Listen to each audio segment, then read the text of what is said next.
बहुत समय पहले की बात है। किसी गांव में मोहन नाम का एक किसान रहता था।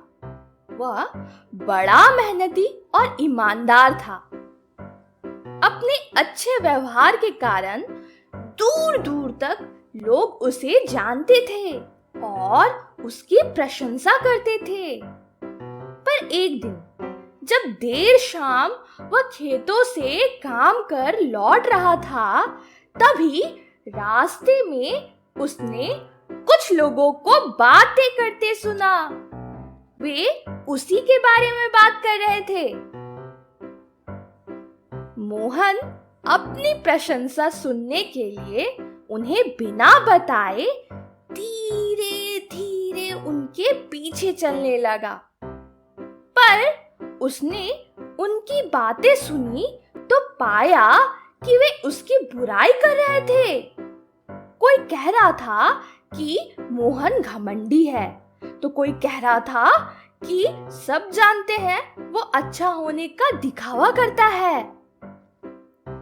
मोहन ने इससे पहले सिर्फ अपनी प्रशंसा सुनी थी, पर इस घटना का उसके दिमाग पर बहुत बुरा असर पड़ा और अब वह जब भी कुछ लोगों को बातें करते देखता तो उसे लगता वे उसकी बुराई कर रहे हैं।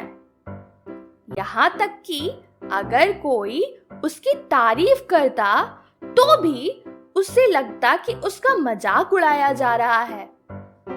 धीरे धीरे सभी ये महसूस करने लगे कि मोहन बदल गया है और उसकी पत्नी भी अपने पति के व्यवहार में आए बदलाव से दुखी रहने लगी। और एक दिन उसने पूछा, आजकल आप इतने परेशान क्यों रहते हैं? कृपया मुझे इसका कारण बताइए। मोहन ने उदास होते हुए उस दिन की बात बता दी। पत्नी को भी समझ नहीं आया कि क्या किया जाए, पर तभी उसे ध्यान आया कि पास ही के गांव में एक सिद्धांत महात्मा आए हुए हैं और वह बोली, स्वामी, मुझे पता चला है कि पड़ोस के गांव में एक पहुंचे हुए संत आए हैं। चलिए हम उनसे कोई समाधान पूछते हैं। अगले दिन वे महात्मा जी के शिविर में पहुंचे। मोहन ने सारी घटना बताई और बोला, महाराज, उस दिन के बाद से सभी मेरी बुराई और झूठी प्रशंसा करते हैं। कृपया मुझे बताइए कि मैं वापस अपनी साख कैसे बना सकता हूँ। महात्मा मोहन की समस्या समझ चुके थे। पुत्र, तुम अपनी पत्नी को घर छोड़ाओ और आज रात मेरे शिविर में ठहरो। महात्मा कुछ सोचते हुए बोले। मोहन ने ऐसा ही किया।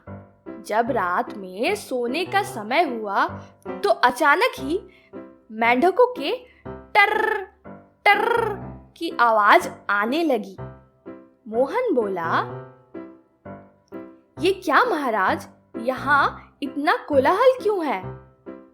पुत्र, पीछे एक तालाब है। रात के वक्त उसमें मौजूद मेंढक अपना राग अलापने लगते हैं, पर ऐसे में तो कोई यहाँ सो नहीं सकता। मोहन ने चिंता जताई। हाँ बेटा, पर तुम ही बताओ हम क्या कर सकते हैं। हो सके तो तुम हमारी मदद करो। महात्मा जी बोले। मोहन बोला, ठीक है महाराज, इतना शोर सुन के लगता है इन मेंढकों की संख्या हजारों में होगी।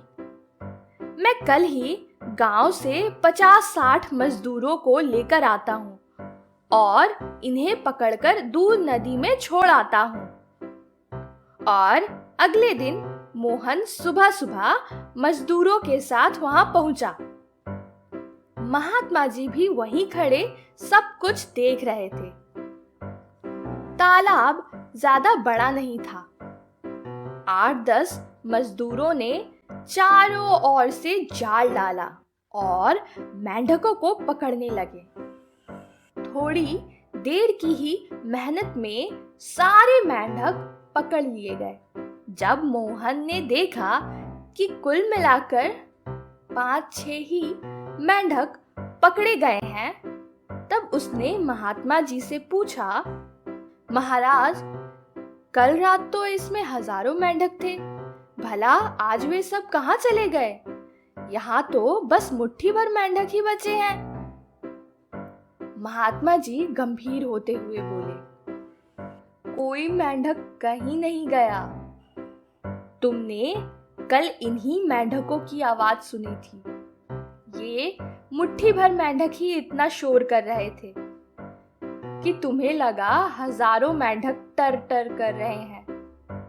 पुत्र, इसी प्रकार जब तुमने कुछ लोगों को अपनी बुराई करते सुना तो भी तुम यही गलती कर बैठे। तुम्हें लगा कि हर कोई तुम्हारी बुराई करता है, पर सच्चाई ये है कि बुराई करने वाले लोग मुट्ठी भर मेंढक के समान ही थे। इसीलिए अगली बार किसी को अपनी बुराई करते सुनना तो इतना याद रखना कि हो सकता है ये कुछ ही लोग हो जो ऐसा कर रहे हो, और इस बात को भी समझना कि भले तुम कितने ही अच्छे क्यों ना हो, ऐसे कुछ लोग होंगे ही होंगे जो तुम्हारी बुराई करेंगे। अब मोहन को अपनी गलती का एहसास हो चुका था। वह फिर से पुराना वाला मोहन बन चुका था। इस कहानी से हमें यह शिक्षा मिलती है कि मोहन की तरह हमें भी कुछ लोगों के व्यवहार को हर किसी का व्यवहार नहीं समझ लेना चाहिए। हम कुछ भी कर ले, पर जिंदगी में कभी न कभी ऐसी समस्या आ ही जाती है जो रात के अंधेरे में ऐसी लगती है मानो हजारों मेंढक कान में टर टर कर रहे हो, पर जब दिन के उजाले में हम उसका समाधान करने का प्रयास करते हैं तो वही समस्या छोटी लगने लगती है।